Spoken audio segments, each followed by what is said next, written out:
अभी तक हमने क्या पढ़ा था, हमने अभी तक हमने वीडियो में देखा बेसिकली ये फर्स्ट ऑर्डर ऑफ रिएक्शन। सबसे पहले देखा कि फर्स्ट ऑर्डर रिएक्शन क्या होता है, उसमें कुछ फॉर्मुले थे जो हमारे इंपॉर्टेंट था, जो मैंने एक एक करके बताया। देखो यहाँ पे मेन फैक्टर क्या है, फॉर्मुले को लर्न करना। फॉर्मुले को लर्न करने के लिए मैंने फ्लो चार्ट करके बताया, उससे तुम रिवाइज करोगे, लर्न करोगे, इजिली क्या होगा, लर्न हो जाएगा। अब इसके बाद क्या, न्यूमेरिकल। न्यूमेरिकल में क्या ना, यहाँ पे एक चीज़ इसका नाम है लॉग। लॉग क्योंकि बहुत परेशान करोगे, लेकिन मैं यही सजेस्ट करूँगा यहाँ पे जितना ज़्यादा प्रैक्टिस करोगे, जो भी मैंने क्वेश्चन बना, देखो वहाँ पे ये आइडेंटिटी लग रहा है लॉग का, इसका मीनिंग क्या है, इसके पीछे रीजन क्या है, तुम समझोगे नहीं। जब तक तुम नहीं समझोगे वहाँ पे लॉगरिथम की कुछ प्रॉपर्टीज है, जो आइडेंटिटी, जब तक तुम नहीं समझोगे, क्या होगा, प्रॉब्लम होना स्टार्ट होगा ही होगा। इसलिए बोल रहा हूँ कि क्वेश्चन को जो भी मैं कराता हूँ, उसको मैं वीडियो को होने के बाद क्या करो, क्वेश्चन को खुद से देखो, सॉल्यूशन को छुपा दो, हाइड कर दो, एंड खुद से अटेम्प्ट करने की कोशिश क्या करो। फिर देखो कि कहाँ पे मैं मिस्टेक कर रहा हूँ, फिर उसको सॉल्व करने की कोशिश करो। जितने भी मैं प्रॉपर्टीज लिखाता हूँ, ठीक है, या फिर जो भी नोट डाल के मैं लिखाता हूँ, बहुत इंपॉर्टेंट है, उसको अच्छे से करना। जितने मैंने क्वेश्चन कराया, देखो स्टार्टिंग में हो सकता है प्रॉब्लम आया होगा, नो डाउट सबके साथ प्रॉब्लम होती है यार, ऐसा कोई नहीं है कि जिसको फर्स्ट टाइम करा, ठीक है, बहुत कम रेयर चांसेस हो जिसको सबको समझ में आ जाए फर्स्ट टाइम में। लेकिन मेजॉरिटी ऑफ केस में क्या होता है कि जो हमने पढ़ा, ठीक है, जैसे क्लास में कुछ पढ़ा है हम, या फिर कोई भी ट्यूशन लेक्चर में कहीं पर भी पढ़ा है तुम्हें, उससे क्या हो, तुम्हें घर पे आए, जब तक तुम उसको खुद से रिवाइज नहीं करोगे ना, तब तक तुम ये समझ में नहीं आएगा कि यार हुआ क्या मेरे साथ, ठीक है। इसलिए अपना कि जो भी मैंने क्वेश्चन करा अच्छे से प्लीज एक बार रिवाइज करना, नोट जितने भी लॉग को नोट डाउन करना, और जितने भी लॉग के प्रॉपर्टीज है बेसिकली सबको क्या करना, जो भी मैंने लिखा है उसको अच्छे से याद कर लेना। एंड मोस्ट इंपॉर्टेंट लॉग के कुछ, जैसे लॉग 2 का वैल्यू क्या होता है, 0.2 होता है, ऐसे कुछ वैल्यू तुम्हें याद हो, 0.3 होता है, 0.2 नहीं सॉरी, तो ये वैल्यू हमें अच्छे से याद होना चाहिए, ठीक है। तो मैं उसी न्यूमेरिकल पोर्शन को कंटिन्यू करते हुए अभी एक दो क्वेश्चन और कर देता हूँ, जिससे थोड़ा सा और प्रैक्टिस हो जाए। जैसे मान लो तुम्हारे पास ए से कुछ प्रोडक्ट बन रहा है, दिखाई दे रहा है ना, ए से मान लो कुछ हमारे पास क्या है, प्रोडक्ट बना है, ठीक है, और रिएक्शन कैसा है, फर्स्ट ऑर्डर रिएक्शन है, फर्स्ट ऑर्डर रिएक्शन है मेरे पास। रिएक्शन कैसा है, फर्स्ट ऑर्डर रिएक्शन है। तुमसे बोला जा रहा है the concentration of, pen change हो गया, एक second, the concentration of A changes from the concentration of A changes from 0.1 molar to 0.25 molar in 40 minutes, in 40 minutes। तुमसे पूछा जा रहा है find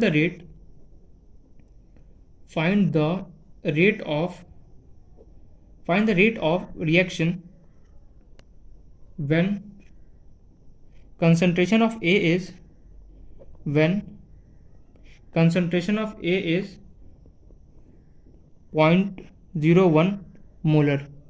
सॉल्व दिस क्वेश्चन, थोड़ा सा अच्छा क्वेश्चन है, इंटरेस्टिंग क्वेश्चन है। वीडियो को पॉज करो, और मैं यहाँ पे ये चाहता हूँ कि तुम खुद से इस क्वेश्चन को अटेम्प्ट करने की कोशिश करो, थोड़ा सा भी यहाँ पे सोचो कि कैसे क्या यहाँ पे अप्लाई होना है, ठीक है।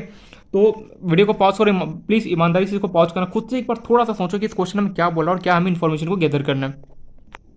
तो आई होप सो थोड़ा बहुत तो अटेम्प्ट किया ही होगा कि क्वेश्चन क्या बोला है। तो सबसे पहले हम क्वेश्चन को समझते हैं। क्वेश्चन बोल रहा है ए से कुछ प्रोडक्ट बन रहा है, फर्स्ट ऑर्डर रिएक्शन है, बाहर में, बस मुझे इतना देखना है रिएक्शन कैसा है, फर्स्ट ऑर्डर रिएक्शन। अब मुझे ये बोला जा रहा है concentration of A changes from 0.1 molar to, मेरे पास क्या है, ए है, उसका कंसंट्रेशन क्या है, 0.1 बोलते हैं बेसिकली, वो चेंज होकर कितना जा रहा है, 0.25 में जा रहा है, ठीक है। और उसे कितना टाइम लगता है इसको चेंज होने में, करीबन 40 मिनट्स हमें ले रहा है।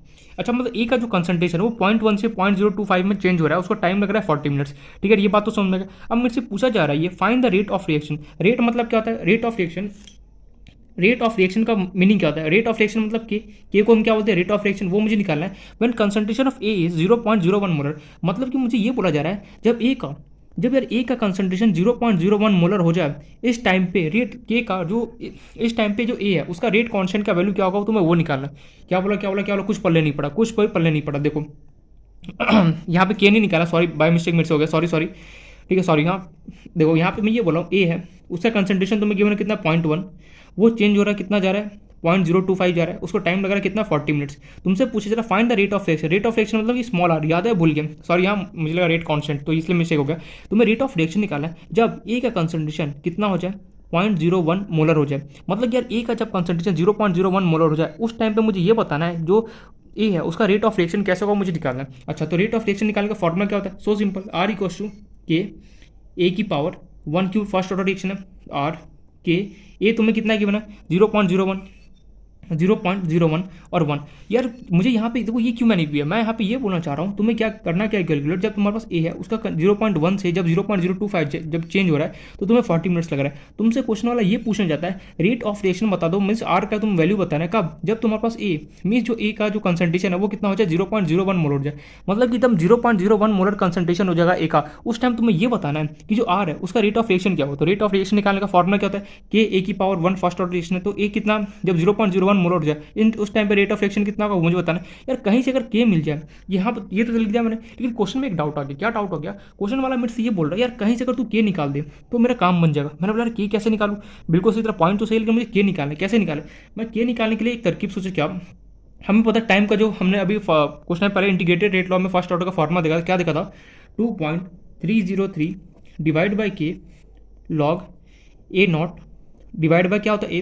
तो मैं यहाँ से मुझे क्या होगा के नहीं मिल सकता, कैसे के को मैंने क्रॉस मल्टीप्लाई किया कितना होगा k t equals to 2.303 log a nought divide by a. अब क्या करो टी को इसके चरणों में भेज दो, के इक्वल्स टू कितना हो गया तुम्हारे पास 2.303 log a nought divide by a, और ये टी से टी इसके चरणों में भेजे क्या वो डिवाइड हो गया। अब तुम्हें क्या होगा यहाँ पे सबका वैल्यू पुट करो, यहाँ से किया जाएगा के का जैसी वैल्यू निकालोगे इस इक्वेशन के अंदर पुट करो आंसर आ जाएगा। तो देखो स्टार्ट करते हैं निकालने की, के इक्वल टू कितना होगा 2.303 टाइम मुझे कितना गिवन है यहाँ पे 40 मिनट्स पुट कर दिया लॉग ए नॉट क्या होता है मेरे पास इनिशियल कंसंट्रेशन कितना था 0.1 लिख दिया मैंने 0.1 डिवाइड बाय ए क्या होता है रिमेनिंग कंसंट्रेशन कितना मुझे गिवन है 0.025 पुट कर दिया।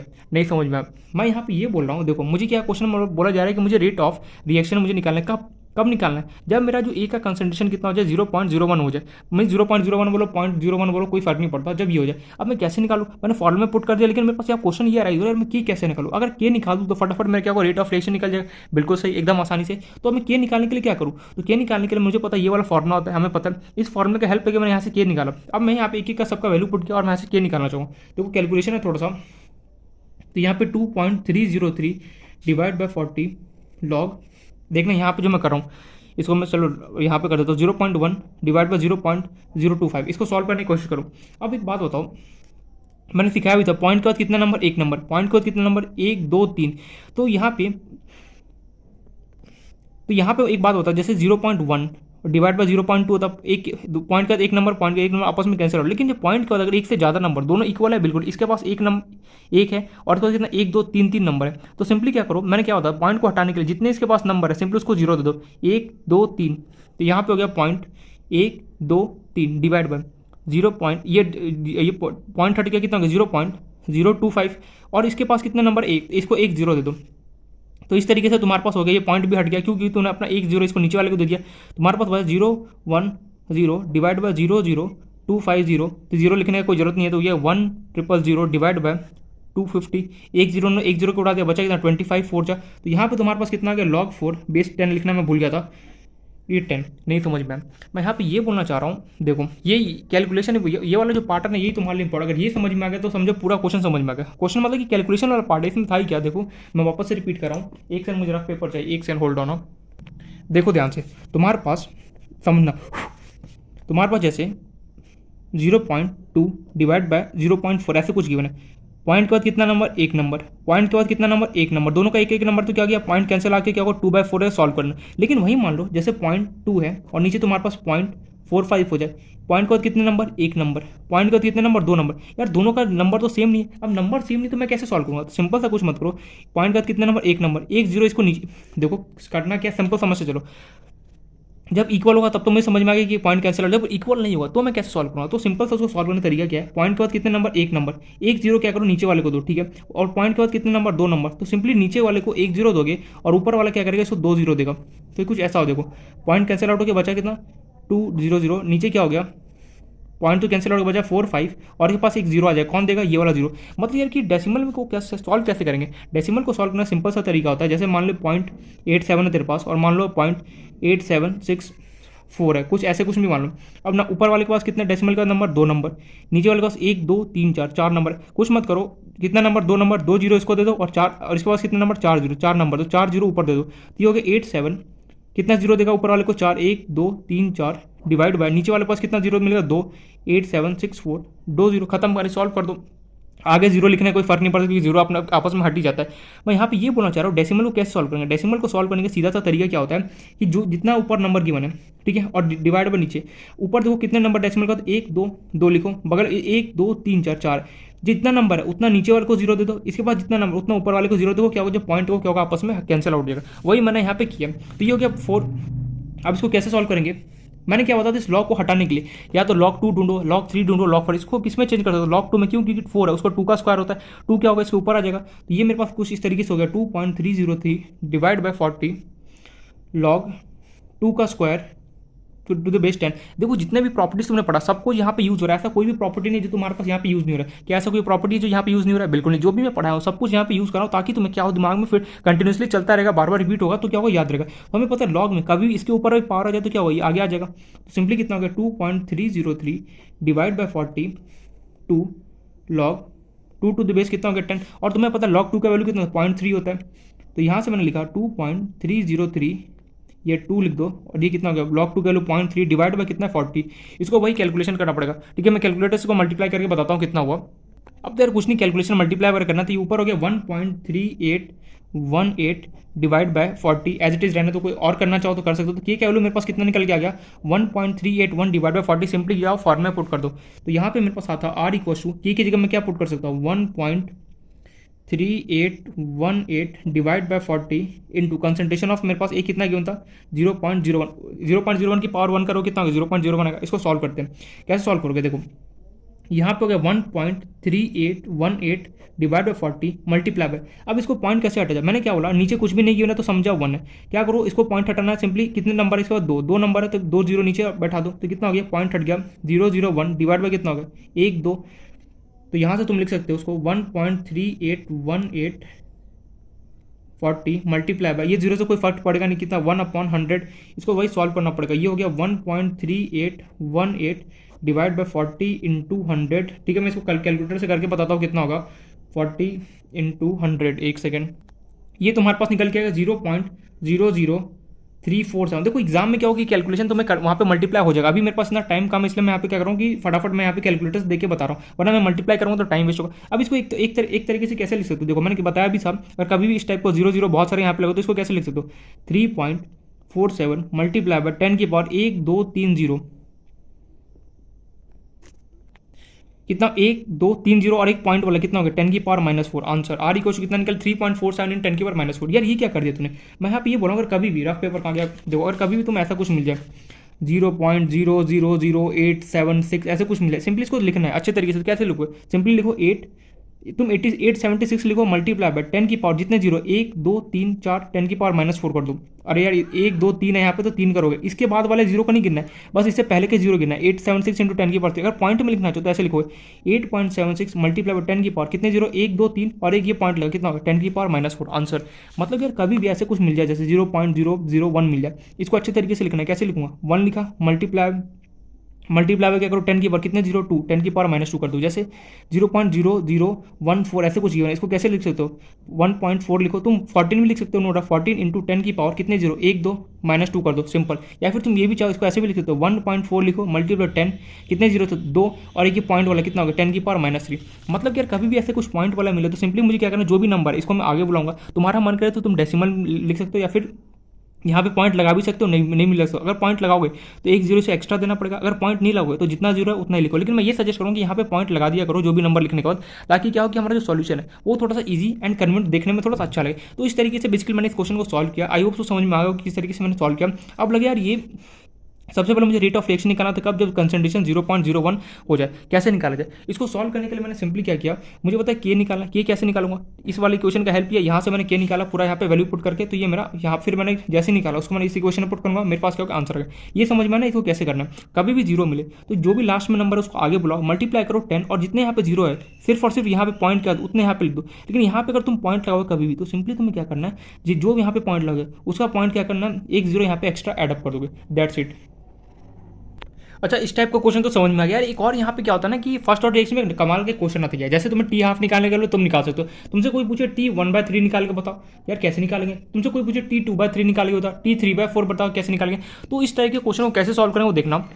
तो लिखना भी चाहो तो अलग से टॉपिक डालोगे या फिर इसी क्वेश्चन में समझ जाओ। एक ही क्वेश्चन है, छोटा सा मैं कराऊंगा नहीं यहाँ पे, बस समझाने के लिए बस बता रहा हूँ। चलो लिख लो, क्वेश्चन के तौर पे समझ लो, और यहाँ पे डबल स्टार लगा लेना, एक स्टार लगा के लिख लेना डिफरेंट टॉपिक। इफ फॉर कई बार इस टाइप का भी क्वेश्चन आ जाता है, चलो करा ही देता हूँ। If for a first order reaction के इक्वल्स टू, तुम्हें गिवन है, दिखाई दे रहा है बिल्कुल, के इक्वल्स टू मुझे गिवन है 6.93 इंटू 10⁻⁻² मिनट इनवर्स, कुछ भी गिवन हो, तुमसे पूछ रहा है पहले फर्स्ट उसने पूछा फाइंड टी हाफ, मुझे बता दो क्या होगा। अच्छा, टी हाफ कैसे निकलेगा? हमें पता है टी हाफ का जो फॉर्मूला होता है क्या होता है फर्स्ट ऑर्डर रिएक्शन के लिए। टी हाफ का जो मेरा फॉर्मूला होता है वो मेरे पास होता है क्या, फटाफट बताओ यार जल्दी, बिना टाइम वेस्ट किए। टी हाफ का फॉर्मूला होता है मेरे पास क्या, 0.0693 डिवाइड बाय क्या होता है के क्या होता है, रेट कांस्टेंट, क्या तुम्हें गिवन है, बिल्कुल बिल्कुल सिंपली वैल्यू पुट कर दो, 0.693 डिवाइड बाय 6.93 मल्टीप्लाई बाय 10⁻³ कर लेना सॉल्व, जो भी आंसर आएगा देख लेना, ठीक है, हो जाएगा ना सॉल्व। यहाँ पे मैं करूँ या फिर इतना भी छोड़ के कर दो, काम बन जाएगा अपना। थोड़ा बहुत क्या सॉल्व कर लेना, अगर करना चाहो तो 10⁻³ को ऊपर भेज देना, ये पॉइंट से पॉइंट कटे 1 0, इसके बाद 693 निपट जाएगा, कुछ मतलब 0 पॉइंट के आसपास ही कुछ आंसर आएगा। तो अगर किसी ने मुझसे पूछा फर्स्ट ऑर्डर रिएक्शन देके के का तुम्हें वैल्यू देके तुमसे पूछा टी हाफ निकालो, तो तुम सिंपली निकाल सकते हो इस वाले फॉर्मूले से अप्लाई करके। अब मान लो चलो टी हाफ तो एकदम सिंपल था, तुमने निकाल दिया 0.693 डिवाइड बाई से, लेकिन किसी ने इसी में तुमसे पूछ लिया फाइंड टी 1/3, तुमसे ये पूछा जा रहा है जब टाइम 1/3 होगा, तो जो मेरे पास, जब मान लो तुम्हारे पास टाइम 1/3 होगा, इन दैट केस जब जैसे यहाँ पे टी हाफ था तो तुमने निकाला, टी हाफ अगर मेरे पास होगा तो जो भी यहाँ पे आएगा सॉल्यूशन वो मैं लिखूंगा। जब मान लो कि टी 1/3 होगा, इन दैट केस तुम टाइम कैसे निकालोगे, मतलब तुमसे ये पूछा जा रहा है जैसे टाइम आधा हो रहा था तब तो तुमने निकाल लिया, इस फॉर्मूले से अप्लाई कर लिया, लेकिन जैसे मान लो टाइम तुमने 1/3 कर दिया, 1/2 ना करके 1/3 कर लिया, जैसे मान लो 100 लीटर तुम्हारे पास कंसंट्रेशन था, तो किसी ने टी हाफ बोला, टी हाफ का मतलब होता है इसको आधा करना, बिल्कुल करके तुमने निकाल दिया टी हाफ, लेकिन किसी ने बोला इसका मैंने 1/3 कर दिया, 1/3 मतलब कि 75% अगर तुम्हारा यूज हो गया, ठीक है, 75% अगर तुम्हारे पास यूज हो गया, इन दैट केस अगर तुमसे कोई पूछे ये बताओ टी 1/3 का वैल्यू क्या होगा, कैसे निकालोगे, सोचो। तो इस तरीके के क्वेश्चन देखो, टी हाफ होगा तो स्टैंडर्ड फॉर्म है, लेकिन मान लो कुछ फ्रैक्शन में वैल्यू जैसे 1/3 हो, बोले कि 2/3 बताओ, 2/3 टाइम पे कितना होगा, तो इन सबको क्वेश्चन को सॉल्व कैसे करेंगे। देखो सिंपल सा फॉर्मूला क्या लगाओगे अपना, वही टी इक्वल्स टू 2 अरे यार ये पेन बार बार दूसरा आ जाता है, 2.303 डिवाइड बाय के, लॉग लिखोगे A0 डिवाइड बाय ए, लिखा तुमने। यहाँ पे मैं तुमसे बस जो सवाल पूछूं, जो क्वेश्चन करो उसका आंसर करना। जो ए होता है यहाँ पे, मुझे ये बताओ ए क्या होता है। A0 तो तुम्हें पता है इनिशियल कंसंट्रेशन होता है, ए क्या होता था, जो मेरे पास रिमेनिंग कंसंट्रेशन बच गया कुछ टाइम के बाद, कितना टाइम के बाद 1/3, तो वही यहाँ पे लिखोगे, तो टी क्वेश्चन कितना हो गया मेरे पास 2.303 के लॉग A0 डिवाइड बाय ए क्या होता था, ए मेरे पास होता था, याद करो, रिमेनिंग कंसंट्रेशन, क्या होता था, रिमेनिंग कंसंट्रेशन, ठीक है। अब यहाँ पे रिमेनिंग कंसंट्रेशन कितना बचेगा, अब 1/3 पे, मतलब कि टाइम तुम 1/2 गिवन तब तो तुमने सॉल्व कर लिया, लेकिन टाइम तुम्हारे पास कितना है 1/3 है। जब तुम्हारे पास 1/3 टाइम है, इन दैट केस तुम्हारे पास रिमेनिंग कंसंट्रेशन कितना बचेगा, शॉर्टकट बता रहा हूँ, कुछ मत करना, सिंपली क्या करना, 1 में से 1/3 को सब्ट्रैक्ट कर दो, कितना बचा 1 इंटू 3 यहाँ से 3 हो गया, कितना 3 - 1 डिवाइड बाई 3, 3 - 1 कितना 2/3, तो तुम्हारे पास बचा कितना 2/3 इंटू कितना होगा A0। अरे यार इतना नहीं समझ, देखो जब मेरे पास आधा होता था तो मैं क्या बोलता था A0/2, जब तुम्हारे पास जब आधा होता था तो मैं क्या बोलता था A0 है उसका आधा हो गया, जब तुम्हारे पास 1/3 हो गया तो तुम्हारे पास कितना कंसंट्रेशन बचा, सिंपली कुछ मत करो, 1 में से जितना तुम्हारे पास यहाँ पे गिवन उसको सब्ट्रैक्ट करो, उतना तुम्हारे पास बचेगा। 1 में से जब मैं 1/3 को सब्ट्रैक्ट करूँगा तो बचा कितना 2/3, तो सिंपली क्या तुम लिखोगे 2/3 इंटू A0। यहाँ पे A0 क्यों लगा, अरे यार हम A0 तुम्हारे पास मान लो 100 लीटर था, तुमने 100 लीटर को 100 लीटर था तुम्हारे पास, जब तुमने उसको आधा किया तो यार मेरे पास मान लो 100 लीटर है, तो तुमने 100 लीटर का आधा किया तो तुम्हारे पास कितना बचेगा A0/2 बचा कंसंट्रेशन। वैसे ही अगर मान लो तुम्हारे पास इनिशियल कंसंट्रेशन A0 है, तुमने उसको आधा किया तो A0/2, जब तुमने 1/3 किया तो कितना कंसंट्रेशन A0 बचेगा, सिंपली 1 में से क्या करो, जो भी तुम्हारे यहाँ पे टाइम करो, सिंपली सब्ट्रैक्ट करो, 2/3 बचा रहा है किसका A0 का, तो इसलिए मैंने यहाँ पे लिखा। फॉर एग्जाम्पल जैसे मान लो समझने की कोशिश, देखो यहाँ पे समझने वाला टॉपिक है ये, जैसे मान लो तुम्हारे पास यहाँ पे टाइम 4 लेटर से टाइम कितना लो, चलो 3/4 लेता हूँ, कुछ भी ले लो, चलो नेक्स्ट एग्जांपल में लूँगा, जैसे टाइम तुमने ले लिया 4/5 ले लिया, ठीक है, टाइम 4/5 लिया। अब तुमसे पूछे कि A0 है, A0 का बता मेरे पास कितना कंसंट्रेशन जब बचा रहेगा जब टाइम 4/5 होगा, तो सिंपली क्या करोगे तुम 1 में से जो भी यहाँ पे टाइम देना उसको सब्ट्रैक्ट करो, कितना 4/5, LCM low 1 into 5 - 4 divide by कितना 5 में से 4 कितना 1/5, मतलब कि जो ए होगा वो कितना 1/5 इंटू ए नॉट होगा मेरे पास उसका वैल्यू। मतलब कि हमसे कभी भी अगर यहाँ पे ये पूछे कि जैसे फ्रैक्शन दे दे तुम्हें यहाँ पे टाइम 1/3 2/3 4 कुछ भी यहाँ पे फ्रैक्शन जैसा तुम्हें टर्म गिवन है और 1/2 के अलावा जैसे आधा होगा तब तो तुम डायरेक्ट फॉर्मूला अप्लाई कर सकते हो कि टी हाफ करके। लेकिन मान लो तुम्हारे पास हाफ नहीं है, जैसे तुम्हारे पास 1/3 हो गया 2/3 हो गया 5/4 कुछ भी तुम्हें यहाँ पे 4/5 हो गया गिवन, तो कैसे सॉल्व करोगे? सिंपली क्या करना, तुम्हें सबसे पहले ये चेक करना है कि ए नॉट जो है इनिशियल वो कितना बचा रहेगा। कैसे कैलकुलेट, 1 में से जो भी यहाँ पे मेरे पास वैल्यू गिवन होगा सिंपली उसको मैं सब्ट्रैक्ट कर दूंगा। ठीक है, एक बात याद रखना, जो भी यहाँ पे वैल्यू होगा ना वो हमेशा 1 से छोटा होगा। देखो 1/3 डिवाइड करो 3 को अगर 1 से डिवाइड करो 0 पॉइंट समथिंग है, जो भी यहाँ पे वैल्यू होगा क्या होगा, हमेशा 1 से छोटा होगा। ऐसा मत कर देना कि 6/5 ले रहे हो और फिर पूछो अच्छा ये बताओ टाइम का वैल्यू क्या होगा, नहीं, हमेशा क्या होगा 1 से ये जो वैल्यू होगा यहाँ पे टाइम 1 से हमेशा छोटा होगा।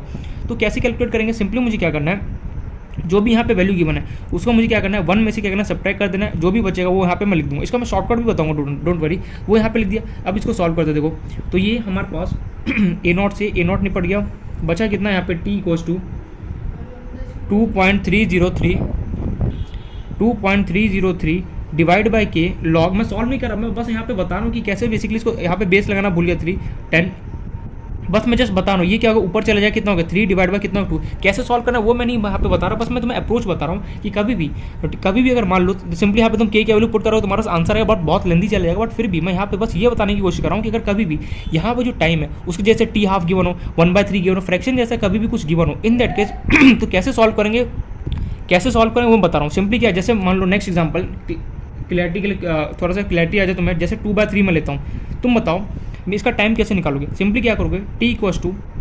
2.303 फॉर्मूला पुट करो के divide by log a nought upon a की जगह क्या पुट करोगे, ए की जगह तुम पुट करोगे जो इनिशियल कंसंट्रेशन कितना है तुम्हारे पास, इनिशियल कंसंट्रेशन तुम्हारे पास कितना ए नॉट है। अब तुमसे ये पूछा जा रहा है जब 2/3 टाइम बीत जाएगा, जैसे 2/3 टाइम तुम बीत गए उसका तुम्हारे पास ए नॉट का कितना इनिशियल कंसंट्रेशन बचा होगा। सिंपली क्या करोगे 1 माइनस जो भी यहाँ पे प्रेजेंट है कितना 2/3, इसको एलसीएम लो कितना 1 इंटू 3 माइनस 2 ये होगा 3 माइनस 2 डिवाइड बाई 3 माइनस 2 कितना 1/3। तो तुम्हारे पास जो ए नॉट होगा उसका कंसंट्रेशन कितना बचा रहेगा ए नॉट 1/3 इंटू ए नॉट। ए का वैल्यू तुम्हारे पास कितना है 1/3 इंटू ए नॉट, सिंपली यहाँ पे पुट कर दो 1/3 इंटू ए नॉट। मतलब यार यहाँ पे हो क्या रहा है, यहाँ पे सिंपल सा यहाँ पे अगर मैं फंडा बताना चाहूँ तो मैं यहाँ पे ये बोल सकता हूँ कि जो भी यहाँ पे टी है उसके बगल में अगर मेरे पास मान लो टी हाफ निकालना तो मैं डायरेक्ट फॉर्मूला अप्लाई करता हूँ। लेकिन अगर मान लो टी हाफ के अलावा अगर मुझे कुछ भी निकालना होता है फ्रैक्शन 1/3 2/4, याद रखना हमेशा कि जो ये वैल्यू होगा वो हमेशा 1 से क्या होगा छोटा होगा। ऐसा नहीं होगा कि 1 से बड़ा होगा, जो भी यहाँ पे जो वैल्यू होगा जब इसको सॉल्व करोगे तो हमेशा 1 से छोटा आना चाहिए। जैसे 2/3 सॉल्व करो 0 क्या होगा, इसको एक सेकंड होल्ड ऑन, ठीक है, अब दिख रहा है वो 4 डाउन हो गया था, ठीक है, जो भी है। तो जो भी यहाँ पे वैल्यू होगा वो हमेशा 1 से छोटे, जैसे 2/3 को सॉल्व करो पॉइंट कुछ आएगा। तो इस तरीके से बताया कि कभी भी अगर तुम यहाँ पे टी हाफ के अलावा कुछ भी यहाँ पे फ्रैक्शन गिर रहा हो, तुमसे पूछा बताओ इसका फाइंड टी 2/3 या फिर कुछ भी यहाँ पे गिवन, तो कैसे उसको सॉल्व करें। सिंपल सा लॉजिक लगाना है, क्या जो भी यहाँ पे गिवन है 1 में से मैं इसको सब्ट्रैक्ट कर दूंगा, जो भी मेरे पास बचा सिंपली मैं इसको एक ही जगह पुट कर दूंगा, फिर जो भी सॉल्व करना होगा मैं सॉल्व कर सकता हूँ। तो इस तरीके से बेसिकली यहाँ पे हम इसको सॉल्व कर सकते हैं। और एग्जाम्पल दो इस पर या फिर समझ में आ रहा है, ओहो समझ में नहीं आ रहा है। अरे यार जैसे मान लो तुम्हारे पास एक 100 लीटर मिल गया, ठीक है, मान लो तुमने आधे घंटे बाद तुमसे किसी ने पूछा, जैसे मान लो तुम्हें 100 लीटर तुम्हारे पास लीटर से मिल गया, ठीक है, तुमसे किसी ने पूछा, तुम्हें 1 आवर टाइम दिया उसको फिनिश करने के लिए, बोला कि 100 लीटर तेरे पास मिल गया, तुझे 1 घंटे में इसको पीना है। बस एग्जांपल दे रहा हूँ, ठीक है। तो तुम क्या बोलोगे, आधे घंटे में लीटर से मान लो तुमने 100 लीटर का आधा पी लिया 50 लीटर। तुमसे किसी ने ये पूछा, अच्छा बता 25 मिनट में कितना पिया होगा, अच्छा ये बता 40 मिनट में कितना पिया होगा। तो इस तरीके से बेसिकली मान लो कि आधा होगा तब तो तुम ये फॉर्मूला अप्लाई कर सकते हो डायरेक्टली। लेकिन आधे के अलावा कुछ भी हो, जैसे 25 मिनट 75 मिनट 75 बोला 80 मिनट में बताओ कितना होगा। इन सबको सॉल्व करने के लिए क्या करोगे 1 माइनस जो भी यहाँ पे मुझे वैल्यू गिवन हो सिंपली मैं उसको लिखूंगा, उसमें से सॉल्व करूंगा, जो भी बचा उसको मैं यहाँ पे पुट कर दूंगा एक ही जगह। ये पॉइंट क्लियर हुआ। यहाँ पे ए नॉट क्या इनिशियल कंसंट्रेशन है, भैया ए नॉट क्या इनिशियल कंसंट्रेशन, बोले कि जैसे 2/3 टाइम्स के बाद बताओ कितना मेरे पास टाइम होगा। तो सिंपली मैं क्या करूँगा 1 माइनस 2/3 करूँगा, कितना होगा 1/3 बचा। मतलब कि 1/3 टाइम्स के बाद मेरे पास कितना कंसंट्रेशन लेफ्ट रहेगा 1/3 इंटू ए नॉट। जो भी तुम्हें कंसंट्रेशन क्वेश्चन में गिवन जैसे 100 200 वो यहाँ पे तुम पुट कर सकते हो वैल्यू। इसका इन लोगों ने क्या किया, एक फॉर्मूला ड्राइव कर लिया। क्या ड्राइव किया, टी फ्रैक्शनल के लिए उन्होंने एक फॉर्मूला बना दी, क्या कि यहाँ पे कुछ भी फ्रैक्शनल गिरो आधा 1/2 के अलावा एक क्या फॉर्मूला बनाया 2.303 डिवाइड बाई के लॉग 10 की power 1 divide by 1 minus fractional इन लोगों ने एक फॉर्मुला बना दिया कि कभी भी यहाँ पे कुछ भी फ्रैक्शनल वैल्यू गिवन है, फ्रैक्शन मतलब 2/3 4/3, बस यहाँ पे क्या होना चाहिए 1 से छोटा होना चाहिए। सिंपली क्या करना है, जो भी यहाँ पे मुझे फ्रैक्शनल गिवन है उसको सिंपली यहाँ पे मैं पुट कर दूंगा, मेरे पास क्या होगा आंसर अपने आप आना स्टार्ट हो जाएगा। अच्छा जैसे मान लो जैसे 2/3 था, सिंपली यहाँ पे 1 - 2/3 पुट करो, अपने आप क्या होगा तुम्हारा आंसर आना स्टार्ट हो जाएगा। A0 क्यों नहीं लिखा, क्योंकि देखो A0 हमेशा हर बार क्या होगा कैंसिल आउट ही हो रहा है, इसलिए हमने यहाँ पे A0 को इंक्लूड नहीं किया। मतलब यार यहाँ पे एक नया फॉर्मुला मेरे पास आएगी, कभी भी टी फ्रैक्शन अगर निकाल बाई चांस अगर 0.1% अगर कभी भी आ जाए तो मुझे सिंपली डरना नहीं है, मुझे क्या करना है वही फॉर्मुला लगाना है, बस क्या करना है 1 - 1 डिवाइड बाय 1 - फ्रैक्शनल करना। फ्रैक्शनल मतलब जो भी यहाँ पे मुझे वैल्यू गिवन होगा वो मुझे यहाँ पे नोट डाउन करनी है। तो ये यहाँ पे छोटा सा कंसेप्ट था जो मैंने यहाँ पे बता दिया कि जो टी फ्रैक्शनल होता है, टी फ्रैक्शनल अगर कभी भी आ जाए 1/2 के अलावा अगर मेरे पास कुछ भी आता है बेसिकली, तो कैसे उसको सॉल्व करना है वो मैंने यहाँ पे अच्छे से बता दिया। बस एक बार समझने की कोशिश करना, अपने आप इजीली क्या होगा थोड़ा बहुत समझ में, मतलब कि देखो आई नो कि स्टार्टिंग में प्रॉब्लम होगा, बहुत ज़्यादा डिफिकल्टी होता है। जैसे मान लो कि माउंटेन है, माउंटेन को जब जिसने कट किया था क्या पता, वो गाय का एक स्टोरी सुनना, क्या नाम था उसका, दशरथ माझी ऐसे कुछ नाम था, ठीक है, हाँ ऐसे ही कुछ नाम था। उसने जब क्या किया था बेसिकली, जब माउंटेन मैन भी बेसिकली बोला जाता है, उसने माउंटेन जब कट करना स्टार्ट किया, क्या एक दिन में कट किया, कितना पूरा लाइफ अपना स्पेंड करके तब जाके कट हुआ। ऐसे ही क्या होता है क्वेश्चन, यहाँ पे पूरा लाइफ तुम्हारे पास इतना टाइम नहीं है, बस यहाँ पे ये बोलो जो भी पढ़ रहे हो उसको दोबारा खुद से प्रैक्टिस करना, तो क्या होगा इजीली समझ में आएगा अच्छे से। अगर तुम पढ़ा, तुमने नोट्स बनाया, लिखा रहेगा नोटबुक भरता रहेगा, लेकिन दिमाग में कुछ भी नहीं आने वाला, जो मेमोरी है ना अपना वहाँ फिट होना चाहिए सब कुछ, तो जाके क्या होगा अच्छे से समझ में आएगा सब कुछ। तो प्रैक्टिस करना इसको दोबारा से, जो भी मैंने सब कुछ बताया। कभी भी टी फ्रैक्शन निकालने के लिए आता है तो कैसे अप्लाई करना है, ये वाला फॉर्मूला लेके अप्लाई डायरेक्टली कर सकते हो। Got my point. अब चलते इसका नेक्स्ट जो हमारे पास है, यहाँ पे मैंने पूरा फर्स्ट ऑर्डर का अच्छे से बता दिया, मैंने न्यूमेरिकल वर्क यहाँ पे करा दिया, कुछ मुझे लगा इंपॉर्टेंट ये भी बता दिया। अब जो फर्स्ट ऑर्डर रिएक्शन है उसे कहाँ पे हम बेसिकली यूज़ कर सकते हैं वो मैं यहाँ पे ही बताने वाला हूँ। अच्छा एक बात होता है, जीरो ऑर्डर रिएक्शन का क्या मैंने लिखा है, ये कहाँ पे जीरो ऑर्डर रिएक्शन यूज़ होता है। अच्छा मैं जीरो ऑर्डर रिएक्शन शायद लिखा है या फिर नहीं लिखा, मुझे याद नहीं आ रहा है, बट एनीवेज एक बार बता देना, फिर मैं उसे लिखा दूंगा। 3-4 पॉइंट है। अब हमें ये देखना है uses of first order reaction, कहाँ पे बेसिकली हम इसको यूज़ कर सकते हैं फर्स्ट ऑर्डर रिएक्शन को। तो वही टॉपिक हेडिंग डालो, uses of first order reaction. First order reaction को हम बेसिकली कहाँ पे यूज़ करते हैं वो हम यहाँ पे क्या करना पढ़ना है। तो स्टार्ट करते हैं अपना, इसको क्या क्या यूजेस है, यूजेस बोलो या फिर एग्जांपल बोलो। एग्जांपल बेस्ट रहेगा यार, बोलो एग्जांपल, यूजेस उतना अच्छा नहीं देख रहा है दिखने में, एग्जांपल बोलो ज़्यादा बेस्ट है। Example of first order reaction, तो पहला एग्जांपल है न्यूक्लियर फिजिक्स में जो होता है, न्यूक्लियर फिजिक्स, अरे यार जैसे एग्जांपल है, बहुत सारे एग्जांपल है कि कहाँ फर्स्ट ऑर्डर को यूज़ करते हैं। तो जो न्यूक्लियर फिजिक्स बोलो या फिर न्यूक्लियर केमिस्ट्री बोलो, जो न्यूक्लियर, अच्छा एक बात है, जो न्यूक्लियर बॉम्ब होता है ना, रियलिटी बात है कि इसको बैंड है, हर एक कंट्री ने बैंड कर रखा है। कब यूज़ किया था, World War II के अंदर यूज़ किया था, जापान के अंदर हिरोशिमा नागासाकी ने, अमेरिका ने किया था, वहाँ पे न्यूक्लियर जो होता है ना वो ब्लास्ट किया था। बेसिकली क्या होता है, क्या वहाँ पे गैस टाइप का होता है। अगर ये अभी तक सोच लो, अभी कितना हो गया, 70 to 80 ईयर्स हो गया होगा वर्ल्ड वार, 70 to 80 ईयर्स, हाँ बिल्कुल उससे ज़्यादा ही हो गया होगा वर्ल्ड वार 2 में। वो एक न्यूक्लियर गैस होता है, बॉम्ब नहीं होता कि जैसे बॉम्ब क्या होता है फटता है बहुत जोर से धमाका होता है, बट न्यूक्लियर गैस ऐसा नहीं होता है। न्यूक्लियर क्या होता है, बॉम्ब गैस टाइप का होता है। वो क्या होता है कि फैल पूरे जो एटमॉस्फेयर होता है उसके अंदर फैल जाता है, और जो भी इसको मतलब स्मेल लेता है ना उसके अंदर कुछ ना कुछ ऐसा प्रॉब्लम हो जाता है, या फिर डेथ हो जाता है या फिर कुछ होता है। हिरोशिमा नागासाकी एक ऐसा जगह अभी तक 75 to 80 ईयर्स हो गया अप्रॉक्सीमेटली, वहाँ पर अभी भी कोई बेबी बॉर्न करता है ना तो मतलब डिसेबिलिटी के साथ ही होता है। मीन्स समझ ही जाओगे डिसेबिलिटी क्या होता है, हैंड वगैरह हो गया, ब्लैक्स हो गया, मीन्स फेस कुछ ऐसा अजीबो गरीब मतलब ऐसा होता है। इसलिए गवर्नमेंट ने क्या कर रखा है, गवर्नमेंट क्या जो अपना पूरे कंट्री का जो हेड होता है ना, क्या बोलते हैं उसको, यूनाइटेड नेशन नहीं ऐसे कुछ बोलते हैं, बोलिए अब, उसने बैन कर रखा है न्यूक्लियर हर एक कंट्री का। अपने इंडिया के पास भी अंडमान निकोबार एंड आइलैंड है ना, उसके अंदर उसके मतलब कि नीचे समुद्र के नीचे उन लोगों ने छुपा रखा है इंडिया लोगों ने, क्या बोलते हैं न्यूक्लियर बॉम्ब बोलते हैं। ठीक है सब बोलना है यार, क्या ठीक है ऐसे ही बोल रहा हूँ, ये सब बहुत हाई रिस्क वाला काम होता है न्यूक्लियर। अब बैन कर हर एक कंट्री के पास है, लेकिन सब इसको यूज़ नहीं कर, बस डराने के लिए कि अच्छा तुम ये करोगे तो मैं न्यूक्लियर ब्लास्ट कर दूंगा। लेकिन रियलिटी में ऐसा पाकिस्तान बहुत देता था ना पहले इंडिया को वार्निंग कि पहले इंडिया के पास न्यूक्लियर ब्लास्ट नहीं था, लेकिन डॉक्टर APJ अब्दुल कलाम इतने बड़े साइंटिस्ट, उन्होंने तो न्यूक्लियर ये सब किया है यार काम, कहाँ इंडिया इतना डेवलप होता है। ठीक है यानी जो भी है, तो न्यूक्लियर फिजिक्स बोला है, फिर न्यूक्लियर केमिस्ट्री, उसके अंदर क्या होता है काफ़ी ज़्यादा इसका यूज़ होता है। कब रेडियो एक्टिव डिके होता है उसके अंदर कुछ होते हैं पार्टिकल्स, रेडियो एक्टिव डिके बोला जाता है, रेडियो एक्टिव डिके, उसके अंदर बेसिकली इसका यूज़ किया जाता है ज़्यादातर। फिर बैक्टीरिया का ग्रोथ कराना तो भी तुम फर्स्ट ऑर्डर रिएक्शन करा दो, हो जाएगा growth and decay of bacteria, decay of bacteria, या तो तुम्हें ग्रोथ कराना या फिर डिके करना बैक्टीरिया तो भी यूज़ कर सकते हैं। थर्ड जो एक होता है इसका यूज़ होता है इन्वर्जन ऑफ, तुमसे ऑप्शन पूछ सकता है कि कई बार एग्जाम में ऐसा भी हुआ है, हो भी सकता है, ऐसा पॉसिबल तो नहीं बट हो भी सकता है कि तुम एग्जाम्पल देके पूछेगा, बताओ 4 ऑप्शन दे पूछे, example of first order reaction are following are the example of first order reaction are, 4 option है न्यूक्लियर फिजिक्स, फिर और कुछ देता है तो तुम टिक इसको माना जो भी इसमें एग्जाम्पल लगे वो।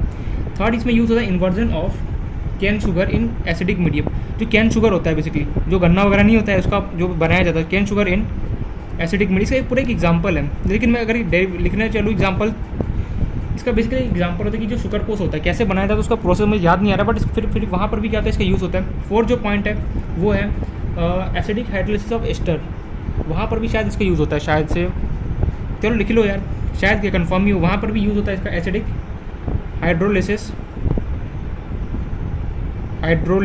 स्पेलिंग देख लें, electric acidic hydrolysis of ester, ठीक है, वहाँ पर भी इसका यूज़ होता है। इसका एग्जांपल मुझे याद है CH3COO C2H5 प्लस H2O में जब तुम इसका हाइड्रोलिसिस करो, हाइड्रोलिसिस मतलब वाटर को थोड़ा गैप कर दो, CH3COOH प्लस C2H5OH। अरे यार कुछ नहीं, जो फर्स्ट ऑर्डर रिएक्शन कहाँ पे बेसिकली यूज़ होता है उसका कोई एग्जांपल, जैसे न्यूक्लियर फिजिक्स में हो गया, growth and decay of bacteria हो गया, इन्वर्जन ऑफ कैन शुगर के अंदर काम आता है,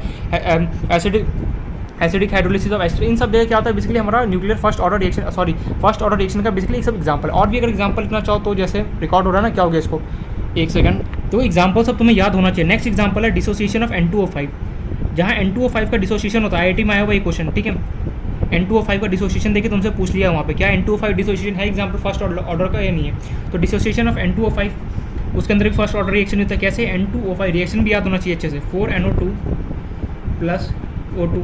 नेक्स्ट जो तुम्हारा एग्जांपल है वो है dissociation of H2O2, dissociation of H2O2 उसके अंदर भी होता है कैसे, देखो 2H2O2 को जो तुम लोगे क्या बनता है basically 2H2O plus O2 combined होता है। मतलब कि यार ये कुछ एग्जांपल जो हमें अच्छे से एक तरह बोलते हैं रटाया होना चाहिए। पहला example nuclear physics, growth and decay of bacteria, inversion of cane sugar in acidic medium, fourth acidic hydrolysis of ester, N2O5 को जब डिसोशिएट करोगे वहाँ पर भी यूज़ होता है, H2O2 का जब डिसोसिएशन होता है वहाँ पर बेसिकली क्या होता है इसका यूज़ होता है। तो ये कुछ एग्जांपल थे हमारे फर्स्ट ऑर्डर रिएक्शन के लिए कि कहाँ पर बेसिकली फर्स्ट ऑर्डर रिएक्शन का एग्जांपल देख सकते हैं। तो ये मैंने कुछ एग्जांपल बता दिया, ठीक है। जीरो ऑर्डर रिएक्शन का मैंने लिखा है या फिर नहीं एक बार मुझे कंफर्म बता देना, फिर उसको भी कुछ एग्जांपल मैं नोट डाउन करा दूंगा, ठीक है। और इस पर देखते हैं नेक्स्ट जो है, अब मैं यहाँ पे कुछ इंपॉर्टेंट पॉइंट्स बता रहा हूँ तुम्हें फर्स्ट ऑर्डर रिएक्शन में। कई बार क्या होता है ना तुम्हें क्वेश्चन में फर्स्ट ऑर्डर रिएक्शन ना देखे उसमें कुछ की पॉइंट्स छुपे होते हैं, क्या क्या, तो यहाँ पे लिख लो ध्यान से, इंपॉर्टेंट पॉइंट है, ठीक है, important points regarding first order of reaction, ठीक है। मैं हैंडराइटिंग को मारो गोली फटाफट लिख रहा हूँ। फर्स्ट ऑर्डर रिएक्शन के कुछ हमारे पास इंपॉर्टेंट पॉइंट्स है, क्या क्या, तो मैं क्वेश्चन में कई बार क्या ऐसा लिखा हुआ मिल जाएगा, time taken for 75% completed is double of time taken for 50% completed। इसका मीनिंग क्या है बता रहा हूँ, पहले लिख लो।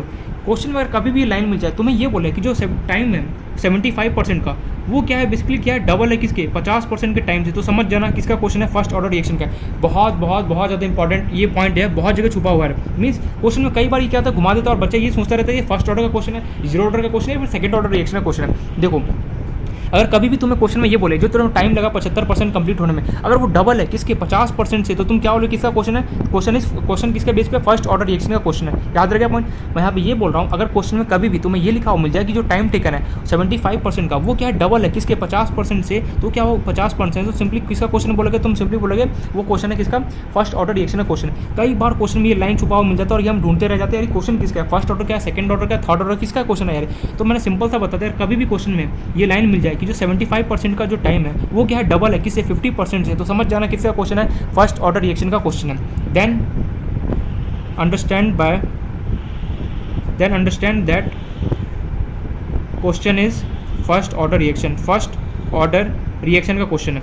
सिमिलरली एक और इसमें पॉइंट है दूसरा, क्वेश्चन में तुम्हें बोले एक सेकंड होल्ड ऑन, क्वेश्चन में तुमसे बोले कि जो टाइम है time taken for 99.9% is 10 times of time taken for 50%। अगर तुम्हें क्वेश्चन में लिखा नहीं रहा, क्या लैंग्वेज में पूरा लिखाऊँ, मैं यहाँ पे ये बोलना चाह रहा हूँ अगर क्वेश्चन में कभी बोले कि time taken for 99.9% complete is 10 times for 50% completed, तो भी समझ जाना किसका क्वेश्चन है फर्स्ट ऑर्डर रिएक्शन का क्वेश्चन है। मैं लैंग्वेज भी लिख देता हूँ, टाइम टेकन फॉर 99.9% कंप्लीटेड, दिखाई दे रहा ना, time taken for 99.9% completed is, ये कितना स्वेट चल रहा है, is double of is 10 times of time taken for 99.9% complete is 10 times of time taken for 50% completed। अरे हैंडराइटिंग में मारो गोली यार, अभी समझने से मतलब कि यहाँ पे अगर कोई बोले कि 50% जो कंप्लीट हो रहा है उसकी 10 टाइम्स जो मेरा रिएक्शन है वो क्या डबल है। कौन 99, अगर क्वेश्चन में ऐसा मिल जाए जो टाइम टेकन फॉर 99.9% वो क्या है 10 टाइम्स, किससे डबल है, किसे 50% वाले से, तो भी समझ जाना कि क्वेश्चन किसका है basically. Then understand the question is first order reaction. बहुत इंपॉर्टेंट पॉइंट में लिखा रहा हूँ, कई बार क्वेश्चन में खेल जाता है कि तुम्हें लिख के दे देगा कि टाइम है वो 75% कंप्लीट होने में क्या रहा डबल लग रहा है किसके 50% से, और तुम्हें फिर बड़ा क्वेश्चन देगा, फिर ढूंढते रह जाओ कि यार ये क्वेश्चन किसका है, फर्स्ट ऑर्डर का है, सेकंड ऑर्डर किसका है, तो समझ जाना है किसका क्वेश्चन है फर्स्ट ऑर्डर का। सेकेंडली तुम्हें कई बार क्वेश्चन में ऐसा भी दिखा कि तुम्हें ऐसा मिल जाए कि time taken for 99.9% completed is 10 times of time taken for 50%, समझ जाना किसका क्वेश्चन है, फर्स्ट ऑर्डर रिएक्शन क्वेश्चन है। दो मोस्ट इंपॉर्टेंट पॉइंट है जो हमें अच्छे से पता होना चाहिए, जो मैंने यहाँ पे लिखा है, याद रखना इन दोनों इंपॉर्टेंट पॉइंट्स। कई बार क्वेश्चन अच्छे क्वेश्चन जो बनते हैं ना उसके अंदर ये दोनों कंसेप्ट का बहुत ज़्यादा यहाँ पे यूज़ किया जाता है, ठीक है। और एग्जाम्पल भी एक बार देख लेना, याद रहे तो वेल एंड गुड, कोशिश करना प्लीज़ याद करना, खासकर डिसोसिएशन का। एग्जाम में एक बार क्या हुआ था, ये मेंस में अभी कुछ टाइम पहले ही क्या कहते हैं उसने दिए थे आप कि dissociation of N2O5 is dissociation of N2O5 follow first order reaction, first order is example of first order reaction. Then तुम्हें क्या N2O5 देके तुमसे यहाँ पे प्रोडक्ट पूछा था, बच्चा प्रोडक्ट क्या होगा, इसलिए मैंने बोला कि N2O5 हो या फिर H2O2 है, दोनों का प्रोडक्ट कैसे रिएक्शन हो रहा है तुम्हें अच्छे से कंप्लीट याद होना चाहिए। N2O5 का डिसोसिएशन कैसे होगा पूरा याद होना चाहिए, डिसोसिएशन ऑफ H2O2 का कैसे डिसोसिएट होगा वो भी तुम्हें पूरा अच्छे से याद होना चाहिए। तो ये कैसे याद होगा, प्रैक्टिस करने से, जितना प्रैक्टिस करो उतना ज़्यादा क्या होगा याद होगा। और ये दो पॉइंट जो मैंने लिखा है मोस्ट इंपॉर्टेंट पॉइंट है जो हमें अच्छे से पता होना चाहिए, प्लीज़ को याद रखना, ठीक है। तो ये याद रखना, देखो 50% बोला फिर टी हाफ भी बोल सकते थे हम, 50% को हम क्या हाफ भी बोलते हैं, यहाँ पे 50% ना टी हाफ भी गिवन हो तो समझ जाना क्या हो रहा है 50% का बात करो, 50% ना देखे टी हाफ भी गिवन हो, टी हाफ को इधर 50% बोलते हैं, तो ये अच्छे से हमें पता होना चाहिए। तो यहाँ पे बेसिकली फर्स्ट ऑर्डर रिएक्शन का एक तरीके से मैं बोल सकता हूँ कि यहाँ पे फिनिशिंग लाइन पे हम आ चुके हैं, सब कुछ यहाँ पे हमने कंप्लीट कर लिया। मैंने यहाँ पे इंपॉर्टेंट पॉइंट्स बता दिए, एग्जाम्पल बता दी क्या होता है, न्यूमेरिकल पोर्शन भी हमने देख लिया, फिर हमने देखा फ्रैक्शन में अगर टी गिवन हो तो कैसे उसको सॉल्व करना है, इस तरीके से हमने यहाँ पे सारा क्वेश्चन किया। देखो मोस्टली क्या होगा क्वेश्चन तुम्हारे पास जो हमने अभी पढ़ा उसी से रिलेटेड क्या होगा यहाँ पे, अरे यार फैन ऑफ करना पड़ेगा, एक सेकंड होल्ड ऑन, ये स्वेट की वजह से ना फैन ऑन करना पड़ता है। तो देखो जो क्वेश्चन होगा ना यहीं से घूमता फिरता रहेगा कि तुमसे पूछेगा कि 60% होने में 10 मिनट लग रहा है, अच्छा बताओ कि 40% होने में कितना टाइम लगेगा। इस तरीके से क्या होगा क्वेश्चन घूमता फिरता रहता है जो हमें अच्छे से पता नहीं। इसको अगर अच्छे से उन्होंने प्रैक्टिस कर लिया, नोट्स को सीधे से बता रहा हूँ, क्वेश्चन को कोई भी क्वेश्चन हो मतलब कि अच्छे से प्रैक्टिस कर लिया ना तो यहाँ पे कोई भी क्वेश्चन को सॉल्व कर सकते हो आसानी से। लेकिन यहाँ पे शॉर्ट क्या है, एक एक पॉइंट को यहाँ पे समझना है, समझ के सॉल्व करोगे तो क्या होगा इजीली बेनिफिट रहेगा। देखो इन सब क्वेश्चन को सॉल्व करने एक और मेथड हो जिसको बोलते हैं हाफ लाइफ मेथड, ठीक है। मैं उसको पूरा अलग से सेपरेट करके वीडियो बनाऊंगा जिसमें मैं पूरा बताऊंगा कि हाफ लाइफ मेथड क्या होता है, कैसे क्वेश्चन को सॉल्व किया जाता है। फिलहाल के लिए यहाँ पे फर्स्ट ऑर्डर रिएक्शन हमारा यहाँ पे कंप्लीट हो चुका है। अब हम स्टार्ट करते हैं सेकंड ऑर्डर रिएक्शन, फिर हम देखेंगे थर्ड, ऐसे सोन चलता है nth ऑर्डर तक रिएक्शन तक देखेंगे, ठीक है। तो स्टार्ट करते हैं अपना नेक्स्ट जो हमारा रिएक्शन, इसका नाम है सेकंड ऑर्डर रिएक्शन। तो I hope so first order reaction समझ में आ गया वो अच्छे से सारा पॉइंट। अब स्टार्ट करते हैं सेकंड ऑर्डर रिएक्शन, फिर हम देखें nth, थर्ड, फोर्थ, ये सब कोई नहीं देखते, nth पे पहुंच जाएंगे। अगर मान लो कि 5th, 6th, 7th, 8th, 12th ऐसे और ऑर्डर रिएक्शन तो कैसे उसको सॉल्व करेंगे, उससे एक हम जनरल फॉर्मूला बना लेंगे जिसका नाम रख दिया हमने nth ऑर्डर रिएक्शन। तो स्टार्ट करते हैं अपना सेकंड ऑर्डर रिएक्शन, ठीक है। मैं आगे बढ़ो उससे पहले मैं एक चीज़ बोलूँगा, फर्स्ट ऑर्डर और जीरो ऑर्डर अलग ही रखना, पूरा अलग तरीके से समझना उसको, ये नहीं कि यहाँ पे मिक्स कर देना। फर्स्ट ऑर्डर और फर्स्ट ऑर्डर और जीरो ऑर्डर बहुत डिटेल में पढ़ना, क्योंकि क्वेश्चन ज़्यादातर फर्स्ट ऑर्डर से आता है फिर जीरो ऑर्डर से आता है। बहुत रेयर केसेस होता है कि सेकंड, थर्ड, फोर्थ इन सब से ऑर्डर से आ जाता है, बट मैं यहाँ पे ये सजेस्ट करूँगा फर्स्ट ऑर्डर और जीरो ऑर्डर अच्छे से पूरा डिटेल में पढ़ना, क्योंकि क्वेश्चन वहीं से ज़्यादातर आता है और यहाँ पे इसको मिक्स मत कर देना, ठीक है। तो स्टार्ट करते हैं अपना टॉपिक, सेकेंड ले लो, सेकेंड, थर्ड, फोर्थ, ऐसे सो ऑन, कोई भी ऑर्डर तो कैसे उसको सॉल्व करेंगे वो हमें देखना है। फोर्थ, फिफ्थ, सो ऑन, ऐसे चलता चलता मान लो कोई भी ऑर्डर nth ऑर्डर है, हम यहाँ पे जनरल फॉर्मूला बनाने वाले कि कोई भी ऑर्डर अगर मेरे पास प्रेजेंट हो उसको कैसे उसको सॉल्व करते हैं वो हमें यहाँ पे देखना है, n ऑर्डर कैनेटिक्स, ठीक है। देखो मैं पहले ही बोल रहा हूँ फर्स्ट ऑर्डर और जीरो ऑर्डर को मिक्स मत करना, उसको पूरा अच्छे से डिटेल में पढ़ना, इसको भी पढ़ना, बट वहाँ पे उसको अलग रखना। और ये वहाँ से क्वेश्चन ज़्यादातर आते हैं, यहाँ से क्वेश्चन बहुत कम आते हैं, बट फिर भी हमें पता होना चाहिए। अगर मान लो सेकंड ऑर्डर दे तो कैसे सॉल्व करेंगे, थर्ड दे दे, फोर्थ दे दे, फिफ्थ दे, सिक्स दे दे, सेवन दे दे, 10 दे दे, 12 दे दे, 100 ऑर्डर दे, कैसे सॉल्व करेंगे उसका हम यहाँ पे एक जनरल फॉर्मूला हम यहाँ पे ड्राइव करने वाले क्या है वो ध्यान से इसको समझो यहाँ पे अभी, ठीक है। तो सबसे पहले हम बेसिकली डिस्कस करते हैं सेकंड ऑर्डर रिएक्शन के बारे में, सेकंड ऑर्डर, फिर चलेंगे थर्ड ऑर्डर, फिर सो ऑन ऐसे करके nth ऑर्डर का बना लेंगे जनरल फॉर्मूला। सेकंड ऑर्डर देखो फर्स्ट ऑर्डर हुआ तो क्या फॉर्मूला बना, मेरे पास r इक्वल टू के a की पावर 1 था फर्स्ट ऑर्डर। सेकंड ऑर्डर को तो क्या हो r इक्वल टू के a की स्क्वायर हो जाएगा। तो मान लो कुछ a से प्रोडक्ट बन रहा है, ए से प्रोडक्ट बन रहा है, ठीक है। अब एक सवाल फर्स्ट ऑर्डर जिसमें मन में ये सवाल है यार इसने मुझे ऐसा क्वेश्चन क्यों नहीं करा कि अगर ए के बगल में कोफिशिएंट हो तो वो प्रोडक्ट, मैंने इसलिए वहाँ पे नहीं किया क्योंकि उतना इंपॉर्टेंट नहीं है वो और कराने से कोई मतलब नहीं है, ठीक है। इसलिए मैंने वहाँ पे नहीं जानबूझ के छोड़ दिया वहाँ, क्योंकि इतना इंपॉर्टेंट हमारे लिए है नहीं और मतलब कि बहुत ना के बराबर है, कभी आज तक कभी क्वेश्चन नहीं बना ना, वो इंपॉर्टेंट टॉपिक है थोड़ा सा भी। एनीवे जो भी है, तो यहाँ पे देखो सेकंड ऑर्डर रिएक्शन में क्या होगा, ए से प्रोडक्ट बन रहा होगा, इसका अगर तुम्हें कोई बोले रेट ऑफ रिएक्शन लिख के बताओ तो क्या होगा, आर इक्वल तुम क्या बोलोगे, मैं पूरा लिखे rate equal small R equal क्या लिखो के ए की पावर कितना होगा 2 होगा, क्यों सेकंड ऑर्डर है तो 2 होगा, थर्ड होगा तो 4 होगा, सो ऑन ऐसे चलता रहेगा। अच्छा यहाँ पे बताओ यहाँ पे जो ग्राफ बनेगा, सबसे पहले हम ग्राफ देखेंगे किसका, रेट वर्सेस अगेन कंसंट्रेशन का, रेट वर्सेस कंसंट्रेशन। कंसंट्रेशन कौन है हमारे पास, ए। यहाँ पे हमने देखा जो ग्राफ है वो यहाँ पे ए स्क्वायर है यार, अगर ए की पावर 1 था तो एकदम स्ट्रेट लाइन बनता, लेकिन स्क्वायर है, स्क्वायर होने की वजह से जो ग्राफ बनता है वाई स्क्वायर का ग्राफ होता है कैसे होता है, टोडो इस तरीके से वाई स्क्वायर का ग्राफ होता है, पूरा भी बना सकते हो बट मोस्टली इस तरीके से ग्राफ हम बनाते हैं। तो यहाँ पे वाई स्क्वायर का ग्राफ बनेगा, तो यहाँ पे ग्राफ आएगा वो क्या होगा, टोडो इस तरीके से पहले स्टार्ट करो, फिर ऐसे, ठीक है, ये ऐसे, इसका रेट लिखना चाहो तो क्या होगा के ए स्क्वायर।